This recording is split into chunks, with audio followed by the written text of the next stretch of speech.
चाहे पाषाण युग हो या कांस्य, लौह या औद्योगिक युग, हर सभ्यता का विकास औजारों के मदद से हुआ है। लौह युग उस काल को कहते हैं जिसमें मनुष्य ने लोहे का इस्तेमाल किया। इतिहास में यह युग पाषाण युग तथा कांस्य युग के बाद का काल है। पाषाण युग में मनुष्य की किसी भी धातु का खनन कर पाने की असमर्थता थी। लौह युग मानव इतिहास में एक अवधि थी जो 1200 ईसा पूर्व से 600 ईसा पूर्व के बीच शुरू हुई थी। ये सारे काल के नाम उन उपकरणों पर आधारित है जो उस काल में मनुष्यों द्वारा उपयोग किए जाते थे। लोहे से बने उपकरणों जैसे दराती, कुदाली आदि से खेती में विकास हुआ। लोहे के औजारों से मनुष्यों के जीवन की गुणवत्ता में हर तरह से बदलाव आया है। कभी आपने सोचा है कौन है जो औजार बनाते हैं? औद्योगिकरण के इतिहास में कौन प्रभावशाली रहा है?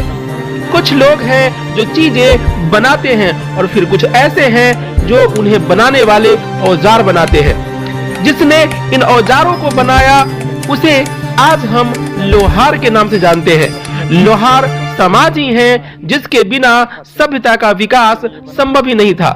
आइए जानते हैं लोहार समाज का इतिहास, लोहार शब्द की उत्पत्ति कैसे हुई। तो दोस्तों नमस्कार, कास्ट हिस्ट्री में आपका स्वागत है।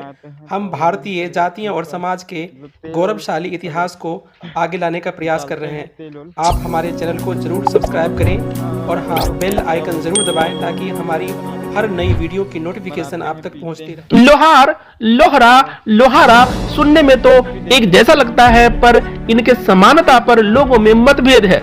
ये मामला अदालत में भी गया है।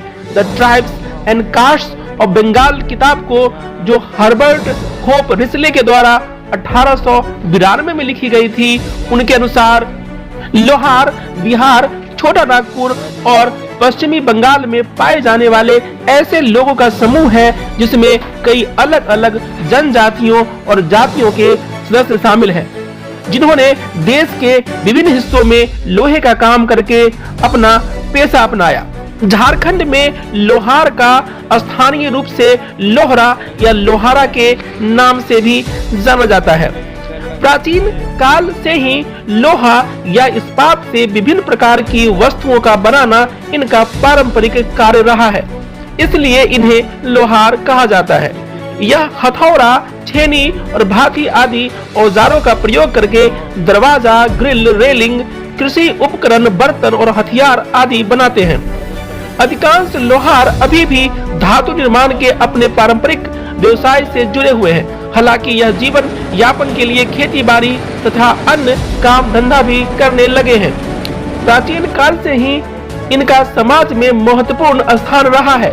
यह आम लोगों के लिए कृषि उपकरण तथा घर में प्रयोग किए जाने वाले सामान बनाते थे।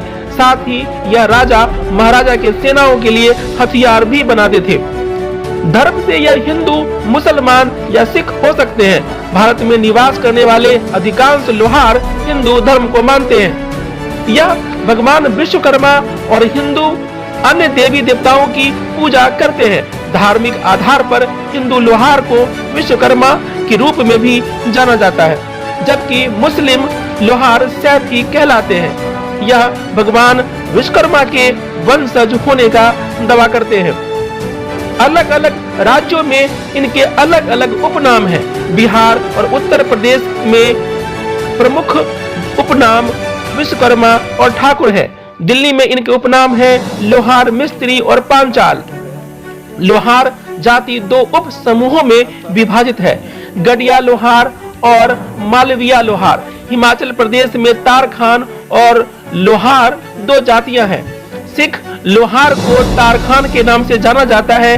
धार्मिक आधार पर हिंदू लोहार को विश्वकर्मा के रूप में जाना जाता है, जबकि मुस्लिम लोहार शैफी कहलाते हैं। हिंदू लोहार जाति के प्रमुख गोत्र इस प्रकार है: बटगुजर, तवर, चौहान, सोलंकी, करहेरा, परमार, भूंड, डागी, पटवा, जसपाल, साबरा, धारा, सांडिल, भीमना और भारद्वाज।